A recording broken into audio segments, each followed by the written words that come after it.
আমি কোনোদিন তোর ভাবির কথা শুনিনি। তোর ভাবিরে সবসময় কইছি যে হয়তো আমারই ছোট ভাই, আর ওর দেখার মতো আমি ছাড়া তো আর কেউ নেই। ওরে মানুষ করি, আমাকে শেষ বয়সে ও ঠিকই আমাকে দেখবে।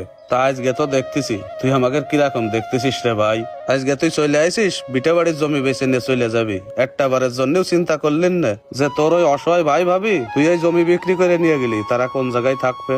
ভাই শোন, আমি তোর এত ইমোশনাল ডায়লগ শুনতে আসিনি। তুই যেটা করেছিস সেটা তোর বড় ভাই হিসেবে দায়িত্ব ছিল, তুই করেছিস। এখন আমি আমার জমি বেচতে আইছি, তুই যদি আমার জমি রাখতে পারিস তাহলে রাখ, আর না হলে আমি অন্য জায়গায় বিক্রি করে দিচ্ছি। কারণ এই মুহূর্তে আমার টাকার খুব প্রয়োজন। ও তোর টাকার মেলা প্রয়োজন? তা শুধু তোর ভাগের টুক বেচবি কেন? তোরে আমি সবটুকুই বেচে দিচ্ছি ভাই।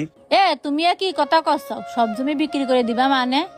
তুমি সারা জীবন ছোট ভাইরে মানুষ করার জন্য আমাকে কথা ভাবলে না, তুমি কি আজও আমাকে কথা ভাববা না? সারা জীবনই যখনই নিজের কথা চিন্তা করেনি, তখন আর এই শেষ বয়সে এসে নিজের কথা ভেবে কি হবে? আর ও আমার ছোট ভাই, ও যদি ভালো থাকে তাতেই আমি সুখী।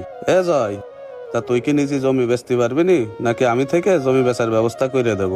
না, তোর আর দেখা লাগবে না তালি। আমি চেয়ারম্যানের সাথে কথা কইছি, আমি চেয়ারম্যানের কাছে জমিটা বিক্রি করে দিবানে। আচ্ছা ঠিক আছে, তুই যেটা ভালো মনে করিস সেটাই কোশ্চেনে। তা এখন আর যাওয়ার দরকার নেই, তুই থাক, তোর ভাবি রান্না বাড়া করুক, তারপর খাওয়া দাওয়া করে বিকেলের দিকে যাইসে নে ভাই। না না না, অত সময় নেই, আমার আবার আজকের মধ্যেই ঢাকায় ফিরতে হবে, আমি চলে যাচ্ছি। আমাদের এই সোনার বাংলাদেশে এমন হাজারো বড় ভাই আছে যারা কখনো তাদের নিজেদের চিন্তা করে না। তারা তাদের সর্বস্বটুকু বিলিয়ে দিয়ে নিজের ছোট ভাইকে মানুষ করে তোলে, অথচ সেই বড় ভাই শেষ বয়সে ফলাফল দাঁড়ায় শূন্য।